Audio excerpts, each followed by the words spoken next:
Student है, उस 13 लाख के बाबूजी अगर बोल दे कि बेटा कल से पैसा नहीं जा पाएगा, हम देने में सक्षम नहीं है, 70% लड़का यहाँ से बोरा बिस्तर बांध करके घरे चल जाएगा आराम से। पश्चिम देश जिसे हम लोग विकसित मानते हैं, वहां पर बच्चा जैसे ही 15 साल के ऊपर होता है, 17 साल के ऊपर होता है, वो सेल्फ डिपेंडेंट हो जाता है, अपना खर्चा अपने चलाता है। और यहाँ पर पटना में क्या है, तो लॉजों में देखिए, हॉस्टलों में देखिए, इस चानी पर का बाल झड़ गया है। चानी समझते हैं ना, इस चानी पर का बाल झड़ गया है। उम्र कितना, 32 साल, 33 साल, 35 साल, और भी आज भी घर पर जाता है तो घर से चावल का बोरा, घर से दाल, नमको घरे से ले आता है, 15 रुपया का नमक नहीं खरीदता है। हल्दी पीसा हुआ, मसाला पीसा हुआ घर से ढो करके ले आया और बना रहा है, खा रहा है रूम में। डिस्कशन करेगा, क्रिकेट चल रहा है उस पर डिस्कशन करेगा, ये कौन योजना आया है, अग्निपथ, इस पर लगातार ही बहुत बढ़िया मुद्दा मिला है, इस पर लगातार अभी डिस्कशन होगा। कुछ करना है, कुछ करना नहीं है, डिस्कशन करना है, डिस्कशन में माहिर है। खूब जम करके लॉजों में डिस्कशन अभी हो रहा है। तो वैसे युवा भी धरती पर पाए जा रहे हैं, और ये युवा सोचेंगे क्या कि तैयारी करनी है, इनको भी नौकरी चाहिए। और उस समय इनको नौकरी चाहिए जिस समय कंपटीशन अपने आप में बहुत हाई है, बहुत हाई कंपटीशन है। रेलवे एनटीपीसी का फॉर्म आया, 35,400 कुछ सीटें थी भारत में, फॉर्म कितना भरा गया, 2.5 करोड़ एप्लीकेंट उसमें फॉर्म भरे। यानी अगर आप डेटा निकाल करके देख लीजिए, 0.5% लोगों को भी उसमें जॉब नहीं मिल रहा है। फिर भी उसको इस कंपटीशन के समय में नौकरी चाहिए, और पढ़ाई के नाम पर लॉज में क्या कमाल चल रहा है हमसे बेहतर आप लोग जानते होंगे, क्योंकि आप उस लॉज में रह रहे हैं, देख रहे हैं। तो वैसे वैसे लोग धरती पर आज के समय में प्रचुर मात्रा में अवेलेबल है। अब उनके बीच में आपको काम करना है।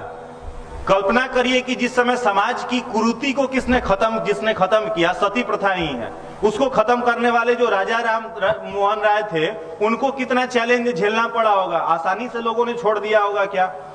आसानी से तो नहीं छोड़े होंगे। और भी जो कुरीति थी उसको खत्म करने के लिए कितना विल पावर का जरूरत पड़ा होगा। तो हमारे आपके अंदर किस प्रकार से वो विल पावर आएगा, कॉन्फिडेंस लेवल आएगा, इसी का नाम है गायत्री महामंत्र। गायत्री मंत्र जो है वो डायनेमिक कैपेसिटी है, पॉकेट में 1 रुपया नहीं है। एक पंडित ने सपना देख लिया कि हिंदुओं के लिए एक विश्वविद्यालय का निर्माण करेंगे, जेब में 1 रुपया नहीं है, सपना क्या देखा, यूनिवर्सिटी बनाएंगे। आपके पॉकेट में पैसा नहीं हो, मकान मालिक दुहाली खरखोच लेता है, रेंट कब दोगे, तो उतने में हालत बिगड़ जाता है। मकान मालिक को देखते हैं कि इधर से आ रहा है तो रास्ता बदल के इधर से भागते हैं, उसको टेकल नहीं कर सकते हैं जब 5,000 6 रुपया, जो 6,000 रुपया, 5-6,000 जो आपका रेंट हो। और किसी ने सपना देखा, पॉकेट में 1 रुपया नहीं है, कि यूनिवर्सिटी बनाना है। किसके साधक थे? गायत्री के साधक थे। अपने परम पूज्य गुरुदेव के पहले गुरु कौन थे? महामना मदन मोहन मालवीय जी। तो मालवीय जी ने सपना देखा कि बनाना है काशी हिंदू यूनिवर्सिटी, काशी हिंदू विश्वविद्यालय, जेब में 1 रुपया नहीं है। लोगों से आह्वान किया, आप लोग सहयोग करिए, यूनिवर्सिटी बनाना है। बहुत सारे लोग सहयोग किए, फिर भी यूनिवर्सिटी लायक खर्च नहीं आ रहा था। तो उस समय हैदराबाद का एक निजाम रहा था, तो निजाम के पास ये गए, कट्टर मुस्लिम था, निजाम के पास गए, जाकर के कहें कि आप भी सहयोग करिए कुछ। तो निजाम पूछा कि क्या करना है आपको, क्या किस उद्देश्य से आप पैसे मांग रहे हैं? उन्होंने कहा कि यूनिवर्सिटी का निर्माण करना है, इसलिए पैसा मांग रहे हैं। तो निजाम को आया हंसी, कहा कि इनका मजा लेते हैं हम। तो निजाम क्या किया, जूता पहना था, जूता अपना आगे कर दिया और कहा कि लो मेरा जूता खोल करके ले जाओ, और इससे जो पैसा मिले उससे तुम यूनिवर्सिटी बना लेना।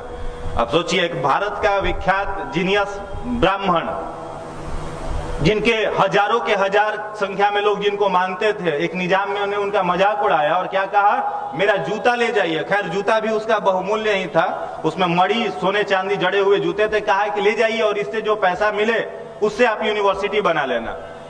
अब उनके मन में आया कि क्या करें, ले कि नहीं ले। हम आप रहते तो क्या करते, कहते मजाक उड़ा रहा है, जूता छोड़ यहीं पर चलते हैं यहाँ से, नहीं देना इसको मत दो।